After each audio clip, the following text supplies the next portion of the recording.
Madame, Monsieur, chers amis, bienvenue. Bienvenue à cette nouvelle série de synthèse des différentes études de l'école du sabbat. Chaque semaine, nous aurons à partager avec vous les points les plus importants des différentes études hebdomadaires. Durant ce trimestre, nous nous intéressons au livre du Deutéronome. Toute l'équipe vous encourage, vraiment vous encourage à étudier quotidiennement pour découvrir les richesses de ce livre. Dernier livre du Pentateuque, le Deutéronome porte en lui une histoire vieille de plus de 2800 ans et véhicule dans le même temps un message spirituel toujours actuel pour l'Église. Dans ce grand thème développé tout au long de ce trimestre, la vérité présente dans le livre Deutéronome, nous aborderons aujourd'hui le préambule à ce livre. Restez avec nous et nous nous retrouvons tout de suite.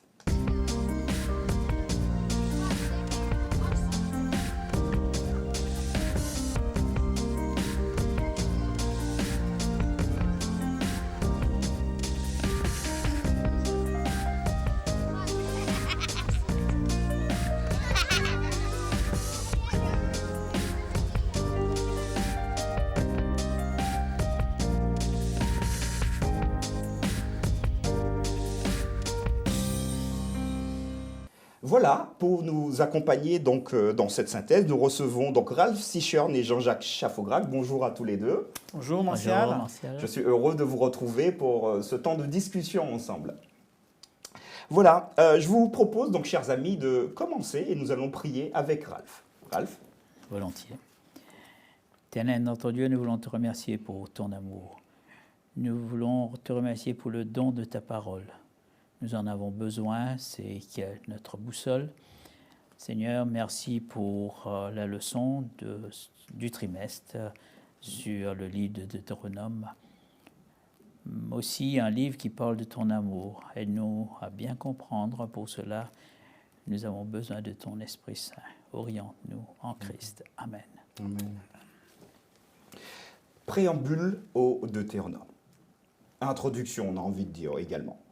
Voilà un livre qui intéresse peu les croyants parce qu'il est un peu compliqué, difficile, raconte des choses, peut-être parfois de la redite.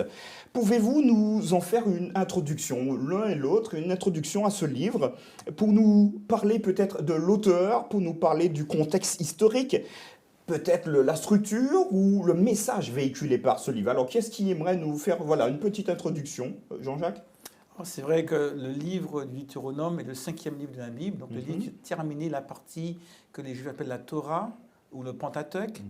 Et on attribue généralement l'écriture de ces 5 livres à Moïse, même si la fin du Deutéronome nous parle de la mort de Moïse. Effectivement. Mais n'empêche que globalement, les croyants reconnaissent très largement Moïse comme étant l'auteur de ces 5 livres. Et quand on dit l'auteur de ces 5 livres, il faut qu'on s'entende là-dessus également. Parce que Moïse dit lui-même que l'Éternel lui a dit, que l'Éternel a parlé. Donc c'est une volonté de Dieu de parler à son peuple, au peuple d'Israël, au travers du ministère de son serviteur Moïse. Donc en clair, on voit que c'est Moïse qui va, dans le cadre de son accompagnement du peuple d'Israël d'Égypte vers la Canaan, être amené à prodiguer des enseignements, des paroles, à transmettre des choses lui venant de Dieu. Le peuple d'Israël devait faire cette traversée en quelques semaines. Logiquement. Et on a vu à travers l'histoire décrite dans ces livres que le peuple d'Israël, par son manque de foi, va être amené à rester 40 ans dans le désert. Et alors qu'il s'apprête à passer ces nombreuses décennies dans le désert, Dieu va, une fois de plus, par Moïse, parler à son peuple. Le deuxième livre de loi, le deuxième canon, si on veut, c'est ça. Le Deutéronome, voilà. On va voir que Dieu va à nouveau poser, on a presque comme de dire un contrat, une alliance entre lui et son peuple. Si on lit ensemble dans Deutéronome, on peut, oui. Au chapitre 5, alors, au verset chapitre 5. 1er et suivant. Moïse convoque le peuple d'Israël. Et après, il dit, écoute Israël, les lois et les ordonnances que je vous fais apprendre aujourd'hui, apprenez-les, mettez-les soigneusement en pratique. Il poursuit, l'Éternel, notre Dieu, a traité avec nous une alliance à Horeb.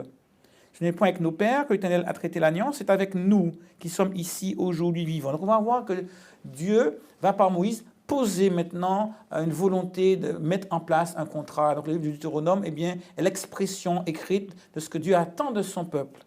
et des promesses que Dieu a pour son peuple alors qu'il s'apprête à passer ces longues décennies dans le désert. Parfait. Donc on a donc l'auteur, on a grosso modo hein, le contexte également historique. Est-ce que tu peux, Ralph, nous rajouter quelques éléments pour cette introduction du livre? Moïse a accompagné le peuple.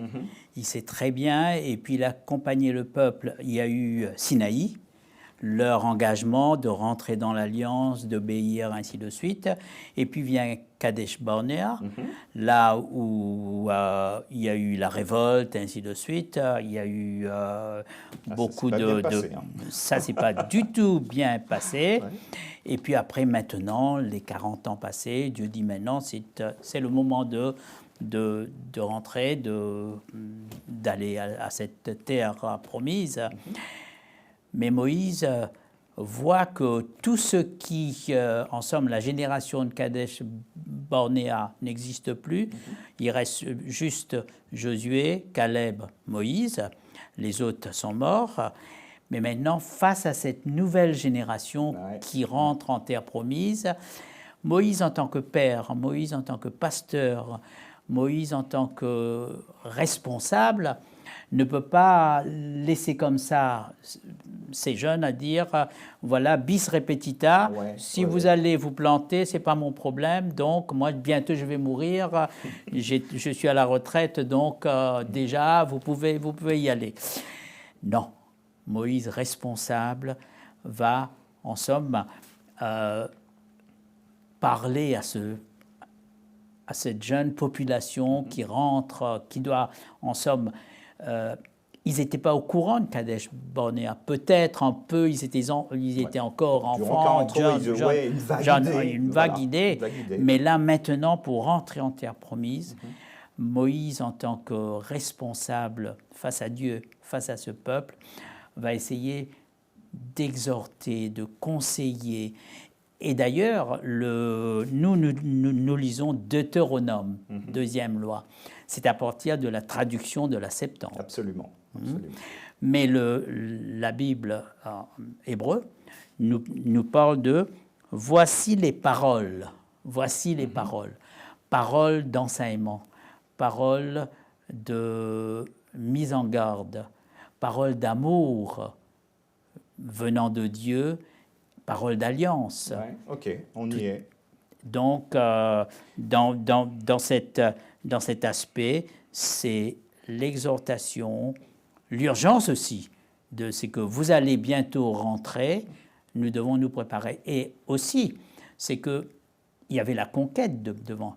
Pas un mot concernant la conquête.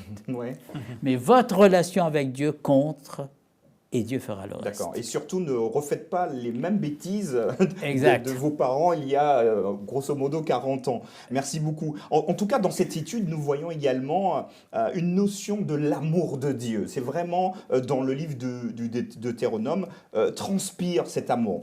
Donc, en marge un peu du Deutéronome, dans 1 Jean, chapitre 4, verset 8, il y a une affirmation qui me paraît être intéressante. Celui qui n'aime pas n'a pas connu Dieu, car Dieu est amour. Que signifie pour vous le fait que Dieu soit amour, qu'il est amour, pour reprendre le texte? Et comment cet état de fait s'exprime dans la vie de l'homme? Alors, est-ce que vous pouvez nous en dire? Que pouvez-vous nous dire sur le fait que Dieu est amour? Ça veut dire quoi? C'est vrai que beaucoup ont essayé de définir un petit peu la personne de Dieu. Les théologiens parlent d'un Dieu qui est omniscient, qui sait tout, qui est omnipotent, qui peut tout, qui est omniprésent, qui est partout, etc. Mais ces mots, on ne les trouve pas dans la Bible. C'est vrai, très juste. Et la Bible n'a pas cherché à définir Dieu par rapport à ses caractéristiques physiologiques, par rapport à ses compétences. On voit quoi la Bible, ici, dans ces quelques mots, en 3 mots, Dieu est amour. Une définition qui tient en 3 mots. C'est ça, en français. L'une des plus courtes qui soit dans la Bible, et pourtant l'une des plus profondes. Parce qu'à travers ces 3 mots, Dieu est amour, on nous dit la chose peut-être la plus essentielle et la plus importante par rapport à la divinité. Cela nous paraît une banalité aujourd'hui, mais il faut qu'on se mette dans le contexte d'époque. Il y avait des dieux méchants, des dieux bons, des dieux gentils, des dieux qu'il fallait apaiser par des sacrifices, toutes sortes de divinités qu'on devait craindre, dont on avait parfois peur. Et là, le christianisme va nous apporter quelque chose de complètement révolutionnaire pour l'époque. Dieu est amour. Si on veut comprendre Dieu, si on veut s'approcher de Dieu, la chose la plus essentielle que la Bible nous révèle par rapport à la personne de Dieu, c'est son amour. Et là, on est dans la relation relationnelle, la dimension relationnelle. C'est la manière de rentrer en relation avec l'autre, qui permet à l'amour de s'exprimer. D'accord. Donc ça sous-entend peut-être, Ralph, que l'homme ne devrait pas avoir peur de Dieu, parce que certains ont peur de Dieu, j'ai peur de faire quelque chose, sinon le feu du ciel me tombera sur la tête et me consumera sur place. Alors qu'est-ce que ça t'évoque, le fait que l'amour de Dieu est, amour? en somme, ça peut nous piéger. Ouais. Parce que l'amour pour nous, c'est une émotion. Mhm. D'accord ? Ça dépend de celui qui est en face de moi, si je peux l'aimer ou ne pas l'aimer. Mais pour Dieu, il est. L'amour est un verbe. Pour Dieu, il est. Donc c'est dans l'action. Il est dans l'action. Il ne peut pas ne pas être dans l'action. C'est pourquoi il fait tout pour récupérer, pour élever, pour sauver. Il donne, il enseigne, il envoie le Saint-Esprit. Il est dans l'action permanente d'être. C'est la démonstration même de sa présence. Son amour est là. Il ne peut pas ne pas aimer. Il est amour et il y restera amour jusqu'au bout. Mais c'est pas l'amour faiblesse là aussi. Je comprends. C'est pas l'amour sentiment. Ouais. Alors, d'ailleurs, si tu permets, il y a un autre verset biblique qui nous aide à comprendre. Car Dieu a tant aimé le monde qu'il a donné. En clair, l'expression de l'amour, c'est le don de soi. Dieu donne, Dieu se donne. Et celui qui aime s'abandonne.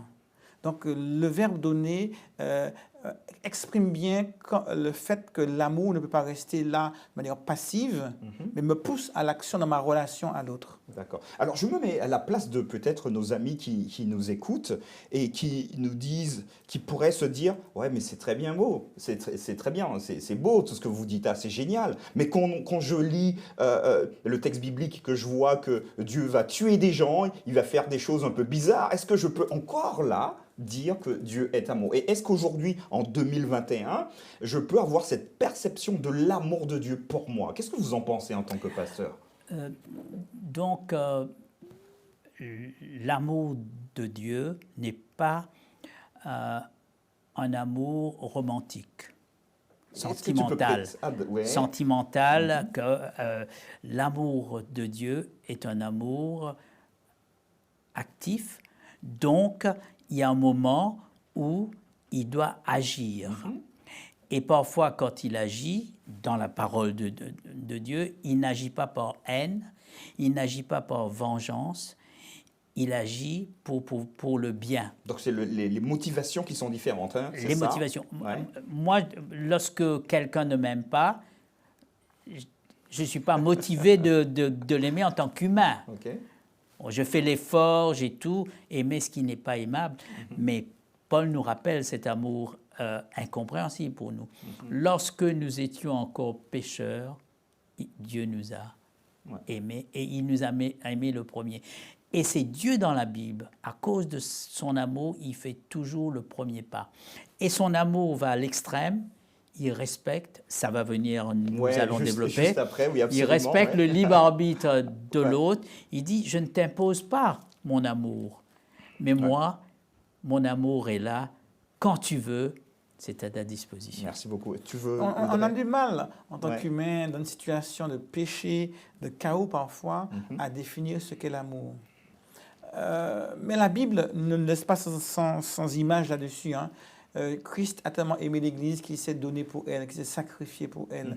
Et c'est quelque chose qui nous paraît compliqué et difficile parce qu'on n'aime pas se sacrifier, on n'aime pas souffrir, on n'aime pas se priver. Ça va à l'encontre de tout ce qu'on est au fond de soi. Et pourtant, Dieu nous explique par différentes images bibliques que l'amour, c'est justement se donner, donner, se sacrifier, donner à l'autre la première place. Et il y a quelque part quelque chose de mystérieux, d'incompréhensible.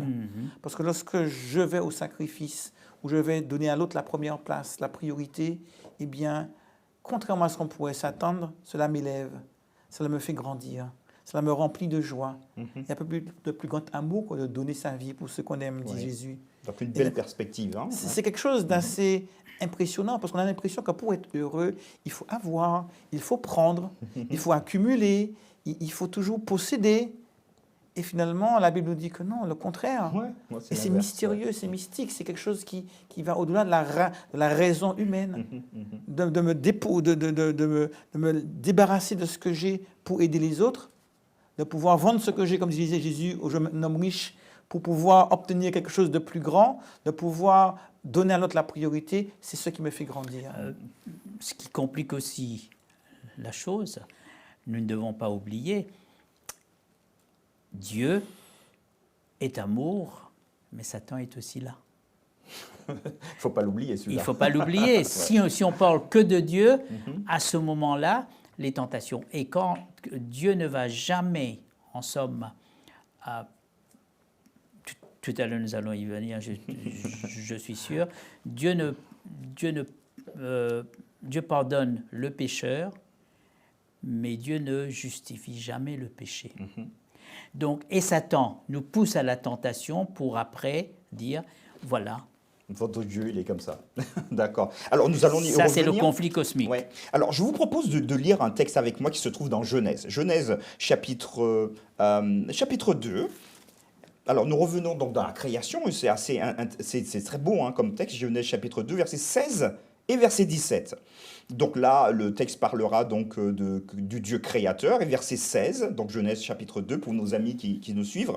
L'Éternel, Dieu donna cet ordre à l'homme. Tu pourras manger de tous les arbres du jardin, mais tu ne mangeras pas de l'arbre de la connaissance du bien et du mal, car le jour où tu en mangeras, tu mourras. Cela, c'est hyper clair, c'est clair comme de l'eau de roche, on a envie de dire. Ma question pour vous, nous avons du mal à comprendre déjà et à admettre le fait que Dieu nous laisse totalement libres de choisir. Quand bien même il est amour, on vient de le dire. Il met en place donc un jardin parfait, donc tout va bien, tout est impeccable, mais on a l'impression qu'il met un piège pour l'homme. En plein milieu, il va dire « Ah, il y a un arbre ici, interdit. » Donc là, bon, je te le dis, mais je te surveille quand même, hein, je te regarde, et on a vraiment l'impression qu'on lit le texte, c'est un piège. Parce qu'on aimerait bien qu'il n'y ait jamais eu d'arbre de la connaissance du bien et du mal, et puis nous vivrons sans coronavirus, très bien. Donc pour vous, et c'est là ma question, comment concevoir l'amour et le libre arbitre? Et ou encore, pourrait-on envisager un amour sans liberté? Voilà. Oui, mais c'est clair qu'en plus de demander si un robot nous aime. Hein. Oui. Un robot est programmé pour pouvoir faire un certain nombre d'actions. Il exécute les actions selon le programme qui a été mis en place. Est-ce que l'exécution de ce programme est l'expression d'un amour? On voit bien que l'amour nécessite plus que le simple fait d'agir de manière automatique en fonction d'une programmation. L'amour nécessairement implique mon choix, ma liberté. Et c'est la raison pour laquelle Dieu veut rendre libre l'homme pour qu'il soit parfaitement à son image. Dieu dit qu'il crée l'homme à son image et à sa ressemblance. Absolument. Et après avoir créé l'homme, il manquait encore une chose pour être vraiment libre. Je veux te créer libre, tellement libre que tu seras libre même de me quitter. Vous imaginez un homme qui aime une femme et J'allais y venir. qui aime tellement cette femme qu'il lui dit « Écoute, je t'aime trop. » Et chaque matin, avant de partir, il enferme la clé dans la chambre et la clé dans la maison parce que je t'aime. Cette femme pourra-t-elle l'aimer en retour? Quel choix a-t-elle d'être dans la maison? Elle est là parce qu'elle est prisonnière. C'est ça. Et donc Dieu a laissé la clé sur la serrure. Elle a laissé les portes grandes ouvertes. Tu peux être là parce que tu réponds à mon amour par l'amour. Et c'est un secret. L'amour appelle l'amour. Parce que je t'aime, eh bien, je t'aime. Parce que tu m'aimes, je t'aime en retour. Et donc Dieu ne peut pas concevoir l'amour si ce n'est dans le cadre d'une pleine liberté. Lorsque Dieu dit, tu es libre de prendre ce fruit, d'en manger, ou de me faire confiance et ne pas en manger, C'est ça. je te rends libre de choisir si tu veux me faire confiance et continuer cette relation que nous avons. Donc tu es libre même de me quitter. Ouais. Et en rendant l'homme libre à ce point, Dieu lui donne la dernière chose qui lui manquait pour être à son image. Un être capable de vivre l'amour et de l'exprimer. Ok, merci beaucoup, Ralph. Bibliquement, je dis bien bibliquement, Oui. le célibataire marié n'existe pas. Alors, le célibataire Marié. N'existe pas. Oui, mais même non bibliquement aussi. Non, j'ai dit bibliquement, parce qu'aujourd'hui, Non, mais je comprends, aujourd'hui t'as avec tourné. Pâques, tout ça, c'est On peut pourquoi très je bien être marié je me et couvre. se comporter en Ah oui, célibataire, absolument. et je ne peux pas géométriquement parler de triangle rond, Oui. d'accord? Donc, c'est automatiquement, si je ne réponds pas à l'amour de Dieu, il y a contradiction. Et cet amour doit être... L'amour est amour quand l'amour est libre. Ok. L'amour n'est pas... Dieu ne nous a pas créés robots, comme a dit Jean-Jacques, parce que un chien n'aime pas. Il va tout faire, un chien robot. Ouais. Qu'on puisse comprendre. Au point de vue, aujourd'hui, nous parlons de l'intelligence artificielle, ainsi de suite. Nos amis chinois sont très forts dans ce domaine. Mais puisque Dieu est amour, d'accord, il veut une relation avec l'homme authentique. Et l'amour appelle l'amour. Et Dieu ne fait pas du cinéma. D'accord. À l'écran, il peut y avoir du cinéma, mais Dieu ne fait pas du cinéma. Il veut Vrai. l'authenticité. Voilà. Très bien. Donc nous avons vu jusqu'à maintenant que Dieu est amour, qu'il nous rend et nous laisse libres de choisir. J'aimerais attirer votre attention sur une mission donnée maintenant à Abraham. Abraham, dans Genèse 12, verset 3, on verra, toutes les familles seront bénies en toi. Donc on a vraiment l'impression que Abraham, c'est une source de bénédiction. La même expression est reprise un peu plus tard, cette fois-ci par Paul. Et Paul dira donc, dans l'Épître aux Galates, chapitre 3, verset 8, « Toutes les nations seront bénies en toi ». Donc c'est assez curieux de voir cette redondance. Ma question est celle-ci. Quelle est cette bénédiction qu'Abraham devait porter? Bénédiction qui semble aussi être la même portée par les chrétiens d'aujourd'hui au travers de Paul. Donc, quelle est cette bénédiction? On pourrait se poser la question. Dieu veut parler aux hommes, il se révèle, et puis on dit que la Bible est la parole de Dieu. Et lorsqu'on lit la Bible, l'Ancien Testament, une grande partie, c'est l'histoire du peuple d'Israël. Oui. Et on peut trouver ça curieux. Si on voit la Bible, je vais entendre ce que Dieu a à me dire. On parle de l'histoire du peuple d'Israël, des rois, des juges, etc. Et pourquoi? En quelque part, la Bible nous montre bien que ce peuple a une fonction bien particulière. Quelle était la fonction et la mission de ce peuple?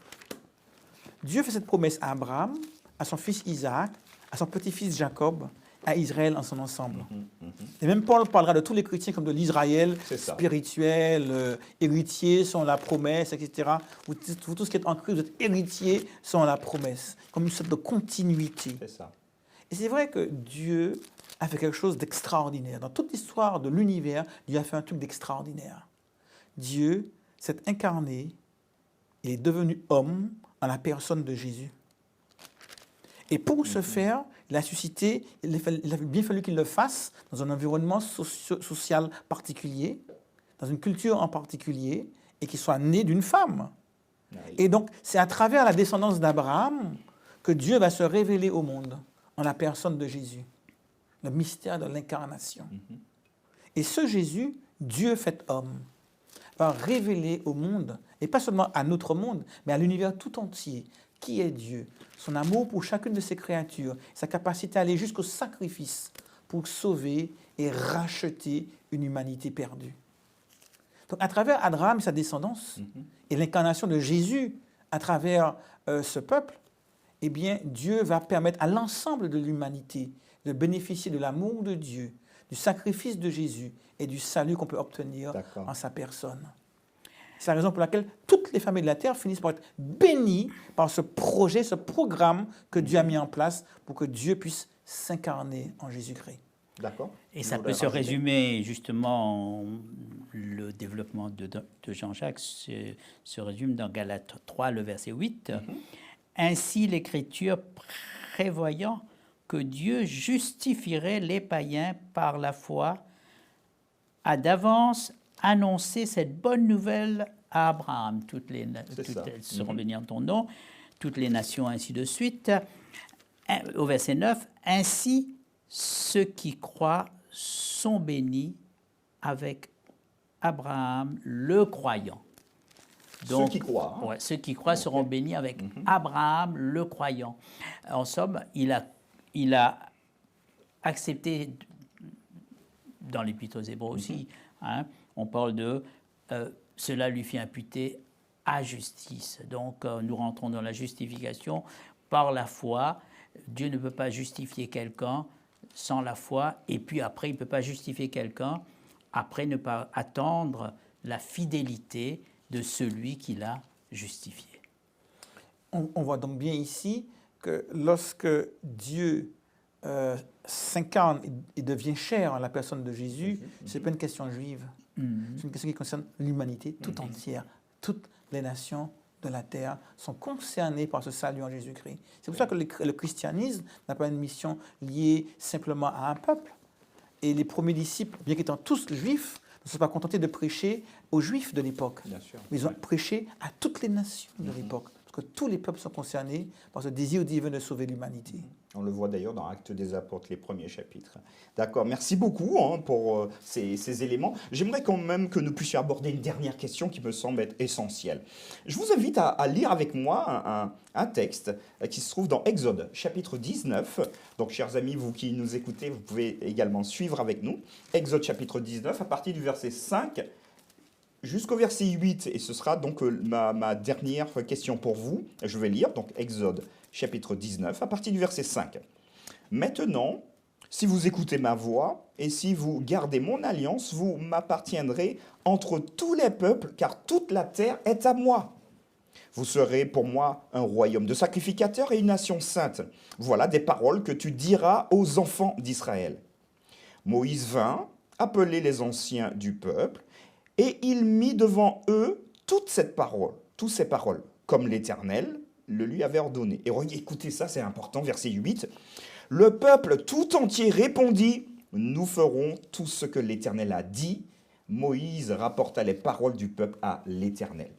Voilà donc un peuple qui est finalement décidé à faire tout ce que l'Éternel a dit. Bon, je crois que le débutant en lecture de la Bible, il comprendra tout de suite qu'entre ce qu'on dit et ce qu'on fait, il y a un grand fossé. Donc, oui, ici, le peuple va dire, nous ferons tout ce que l'Éternel dit. Je ne sais pas s'ils avaient peur ou pas, ce sera à vous de nous le dire. Mais pourquoi y a-t-il donc une différence entre ce que nous voulons faire et ce que nous faisons réellement? Ce que le peuple voulait faire et ce qu'il fait réellement, d'après vous? Pourquoi il y a un aussi grand fossé? C'est vrai qu'il y a cette lutte chrétienne dont Paul parle très bien dans son épître Romains, entre ce que je veux faire et ce que je fais, il y a toujours un décalage et on en fait expérience au quotidien. Cela nous montre que le désir n'est pas toujours à la hauteur de notre volonté. Notre volonté ne s'exprime pas toujours par les actions et le comportement que nous avons. Et c'est la lutte au quotidien de chaque chrétien. Et ça nous ramène à une certaine réalité aussi, c'est que nous sommes nés pécheurs. Et que malgré notre bonne volonté, eh bien, cela ne suffit toujours pas pour vivre pleinement. C'est l'Esprit de Dieu qui va nous changer et agir à travers nous pour nous permettre petit à petit à vivre pleinement les paroles de Dieu. En clair, je n'ai pas en moi les moyens par moi-même de vivre la loi de Dieu, la loi d'amour de Dieu. Par contre, Dieu peut à travers moi m'amener à vivre cette loi. D'où les paroles de Paul, si je vis, ce n'est plus moi qui vis, c'est Christ qui vit en moi. Seul Dieu peut nous rendre capables et à même de vivre pleinement sa loi d'amour. Merci beaucoup. Ralph, vous voudrez rajouter quelques éléments? Voilà, ce sera le dernier mot. C'est le relationnel. Si ma relation avec Dieu compte. Si maintenant je suis devant un Dieu que je ne veux pas, par peur ou par égoïste, si je vais rater le ciel ou je vais être puni, donc la motivation... Même s'il y a la prison, il y a ceux qui vont faire la prison parce qu'ils ils vont faire les choses mal. La prison ne fait pas peur. Mais lorsque nous rentrons dans la dimension relationnelle, de la crainte, du respect, il m'a tant aimé. Et comment je sais quand je fais mal, il sera triste. Non pas il va me punir, mais il va être attristé. D'accord. Donc, mon amour pour lui me motive à changer de paradigme.